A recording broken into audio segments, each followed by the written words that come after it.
Hello friends, स्वागत है आप सबका आपके अपने यूट्यूब चैनल पर। आज हम लोग जीके जीएस हिस्ट्री के प्रैक्टिस सेट 12 को सॉल्व करेंगे। आज के क्वेश्चन सभी बहुत इंपॉर्टेंट हैं और जो हड़प्पा और सिंधु घाटी सभ्यता से संबंधित इंपॉर्टेंट क्वेश्चंस की पूरी सीरीज ही इंपॉर्टेंट है आप सबके लिए। तो आगे बढ़ते हैं, देखते हैं आज के इम्पॉर्टेंट क्वेश्चंस को। आज का हमारा पहला ही प्रश्न है, आपकी स्क्रीन पर दिखाई दे रहा होगा कि हड़प्पावासी किस धातु से परिचित नहीं थे। तो किस धातु से परिचित नहीं थे हड़प्पावासी? ऑप्शन डी राइट आंसर है, लोहे से परिचित नहीं थे। उन्हें सोना, चांदी, कांसा, तांबा, टिन और शीशे का ज्ञान था, बट लोहे का ज्ञान हड़प्पावासियों को नहीं था। देख लीजिए, आइए यहाँ पे समझते हैं कि परिचित किससे थे। तो कॉपर से थे, ब्रॉन्ज से, गोल्ड से, बट सिल्वर का भी ज्ञान था। इन्हें आयरन या लोहे का ज्ञान नहीं था हड़प्पावासियों को। ठीक है, आगे बढ़ते हैं। दूसरा प्रश्न है, किस स्थल से युगल समाधान या द्विशव संस्कार का प्रमाण मिला है। तो कहाँ से मिला है? कुंतासी, धोलावीरा, लोथल या कालीबंगा। तो लोथल से मिला है। कहाँ पे है लोथल? गुजरात में है और ये भोगवा नदी के किनारे है। धोलावीरा भी कहाँ पे है? गुजरात में ही है। आगे तीसरे प्रश्न की तरफ बढ़ते। तीसरा प्रश्न है, कपास का उत्पादन सर्वप्रथम सिंधु क्षेत्र में हुआ, जिसे ग्रीक या यूनान के लोग किसी कपास को क्या कहते थे। तो ऑप्शन ए राइट आंसर है, उसे सिंडन कहा जाता है। देखिए क्वेश्चंस बहुत ज़्यादा हैं, इसीलिए आपको आंसर ही बताते चलेंगे। ठीक है, और आप लोग कमेंट में अपना जो है स्कोर जरूर मेंशन कीजिएगा, आपने कितने इसमें से क्वेश्चन सही किए हुए हैं। चौथा प्रश्न है, हड़प्पा के काल का तांबे का रथ किस स्थान से प्राप्त हुआ है। तो हड़प्पा काल में तांबे का रथ कहाँ से मिला हुआ है? कुणाल, राखीगढ़ी, दैमाबाद या Banawali. Option C right answer है। कहाँ से मिला है? दैमाबाद से मिला हुआ है। ठीक है, याद रखिएगा। पांचवा प्रश्न देख लेते हैं। पांचवा प्रश्न है, हड़प्पावासी भवन निर्माण की सामग्री का आयात कहाँ से करते थे। तो भवन निर्माण की सामग्री का आयात कहाँ से करते थे हड़प्पावासी? तो ऑप्शन ए राइट आंसर है, हिंद कुश क्षेत्र के बदख्शां करते थे। याद रखिएगा कि बदख्शां करते थे भवन निर्माण की सामग्री। छठा प्रश्न देखिए, अफगानिस्तान स्थित सिंध सभ्यता से संबंधित स्थल है। तो कौन सा? मुंडीगाक और सुरतोगोई, ये दोनों है। ऑप्शन सी राइट आंसर है। ठीक है, छठे से बाद सातवें प्रश्न की तरफ बढ़ते हैं। सातवां प्रश्न है, कौन कौन से नगर सिंधु सभ्यता के बंदरगाह नगर थे, डॉकयार्ड थे। तो लोथल, सुतकांगेडोर, अल्लादीनो, बालाकोट और कुंताची, ये सभी डॉकयार्ड थे, बंदरगाह थे। ऑप्शन डी राइट आंसर है। आठवें प्रश्न की तरफ बढ़ते हैं। आठवां प्रश्न हमारा कि मोहनजोदड़ो से प्राप्त पशुपति शिव या आदि शिव मोहर में किन किन जानवरों का अंकन हुआ है। बाघ है, हाथी है, गेंडा, भैंस, हिरण, ये सभी हैं। बट याद रखिए यहाँ पे कहीं भी शेर का उल्लेख नहीं किया गया है। गाय का कहीं कहीं मतलब एक्सेप्शन है, गाय गाय आ जाए तो आप लगा सकते हैं गाय का है, लेकिन शेर कहीं से भी नहीं है। दिमाग में आपने बैठा लीजिएगा कि शेर का कहीं पशुपति की मोहर पर अंकन नहीं है। ठीक है, नवा प्रश्न है, किस हड़प्पाकालीन स्थल से नित्य मुद्रा वाली स्त्री की कांस्य की मूर्ति मिली हुई है। तो कहाँ से मिली है कांस्य की मूर्ति? Option A right answer, Mohenjodaro से। मोहनजोदड़ो की खुदाई 1922 में राखलदास बनर्जी ने, हड़प्पा की खुदाई 1921 में दयाराम साहनी ने किया हुआ है, ये भी याद रखिएगा। ठीक है, दसवां प्रश्न है, किस हड़प्पाकालीन स्थल से पुजारी की प्रस्तर यानी कि पत्थर की मूर्ति मिली हुई है। तो कहाँ से मिली हुई है? यह हड़प्पा है, मोहनजोदड़ो है, लोथल है, रंगपुर है। तो कहाँ से प्रस्तर या पुजारी की पत्थर की मूर्ति मिली है? ऑप्शन बी राइट आंसर है, मोहनजोदड़ो से। कहाँ से मिली है? मोहनजोदड़ो से मिली हुई है। देखिए 11वां प्रश्न, किस सिंधुकालीन स्थल से एक ईंट पर बिल्ली का पीछा करते हुए कुत्ते के पंजे का निशान मिला हुआ है। तो ऑप्शन सी राइट आंसर है, चनहूदड़ो से मिला हुआ है। ठीक है, आगे देखते हैं। 12वां प्रश्न, किस हड़प्पाकालीन स्थल से प्राप्त जार में चोंच में मछली दबाए चिड़िया एवं पेड़ के नीचे खड़ी लोमड़ी का चित्रांकन मिलता है, जो पंचतंत्र की लोमड़ी की कहानी के सदृश के समान है। तो ये Lothal, option C right answer है। कहाँ से मिला है? लोथल से मिला हुआ है। 13वां प्रश्न देखते हैं, स्वतंत्र भारत में सबसे अधिक संख्या में हड़प्पा युगीन स्थलों की खोज किस प्रांत में हुई है? वेरी इंपॉर्टेंट प्रश्न है, गुजरात में सबसे ज़्यादा हड़प्पा काल की साइटें हैं। ठीक है, आगे देखते हैं। 14वां प्रश्न है कि कौन सी फसल हड़प्पाकालीन लोगों का मुख्य खाद्यान्न फसल नहीं था, मेजरली नहीं खाते थे। जौ, दालें, गेहूँ खाते थे, लेकिन ऑप्शन सी राइट आंसर है, चावल इनका मुख्य खाद्यान्न फसल नहीं था। 15वां प्रश्न है कि हड़प्पाकालीन स्थलों में अभी तक किस धातु की प्राप्ति नहीं हुई थी। क्वेश्चन को थोड़ा घुमा के पूछ लिया है। ऑप्शन डी राइट आंसर है, लोहा। हड़प्पा काल में जब भी धातु की बात करें तो आप याद रखिए कि लोहे का ज्ञान उस समय हड़प्पावासियों को नहीं था। ठीक है, 16वां प्रश्न, किस पशु के अवशेष सिंधु घाटी सभ्यता में प्राप्त नहीं हुए हैं। तो मैंने ऊपर ही बताया कौन सा है, ए शेर का अवशेष वहाँ पे कहीं से भी नहीं मिला हुआ है।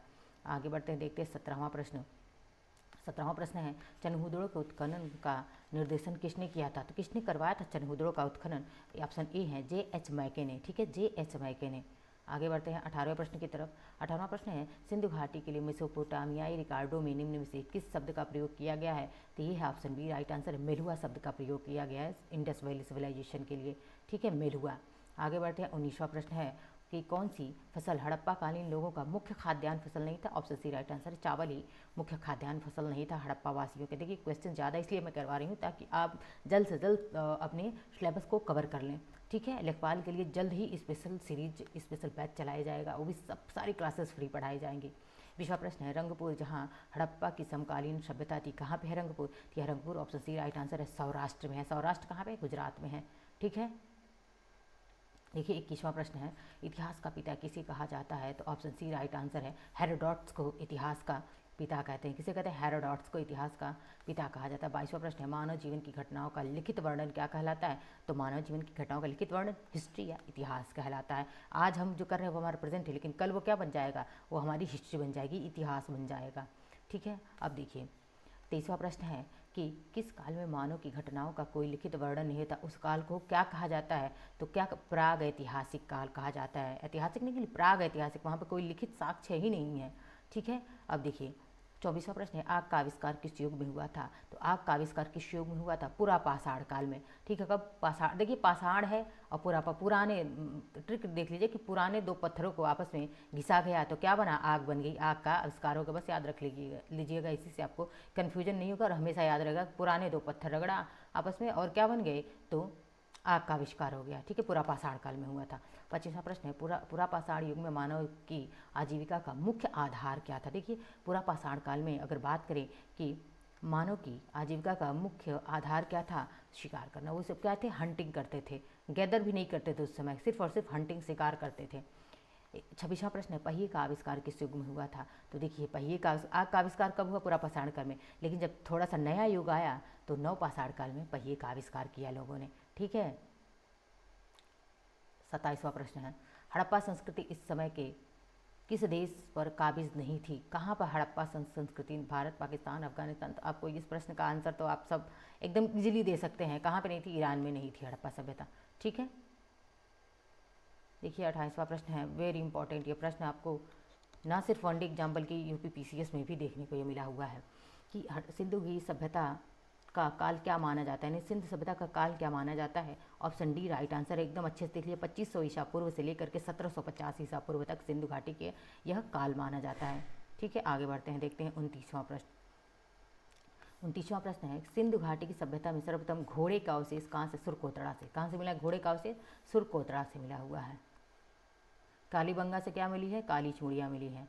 और सिंधु घाटी की लोगों का मुख्य व्यवसाय क्या था? क्या वो उनका ऑक्यूपेशन क्या था? व्यवसाय क्या था? व्यापार था। क्या करते थे? व्यापार करते थे। ठीक है, कृषि नहीं करते थे। बहुत बच्चे कृषि की तरफ जाते हैं लेकिन कृषि नहीं बल्कि वो व्यापार करते थे। कर हड़प्पा की सभ्यता किस युग की सभ्यता थी? तो कौन सा सभ्यता था हड़प्पा में? तो आप आसानी से बता सकते हैं, कांस्य युगीन सभ्यता थी। कैसी? कांस्य युगीन, क्योंकि कांस्य की मूर्ति मिली हुई थी।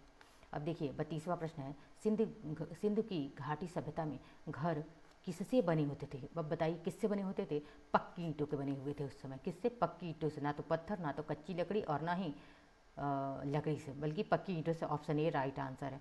33वां प्रश्न देखते हैं हड़प्पा के लोग कौन सी फसल में सबसे आगे थे? तो सबसे आगे कौन सी फसल उगाते थे? सब आगे मतलब सबसे ज़्यादा कौन सा फसल? कपास, जिसे सिंडन भी कहा जाता था, याद रखिएगा।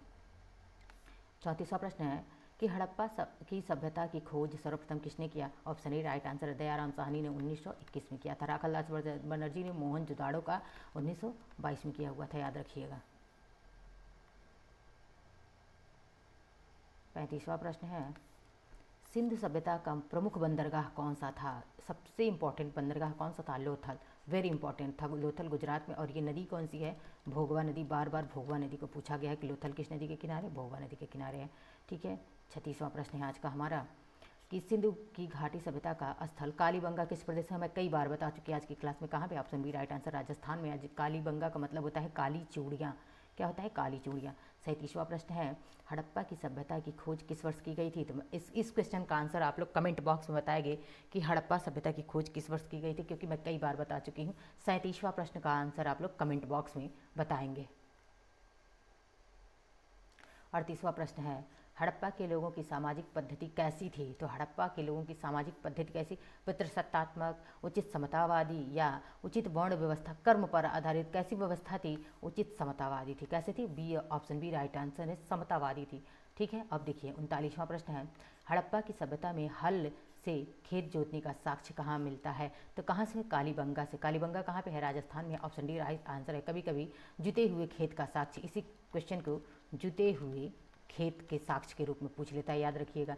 या तो हल से खेत जोतने का साक्ष्य या जुते हुए खेत का साक्ष्य कहाँ मिलता है? कालीबंगा, जो कि राजस्थान में है।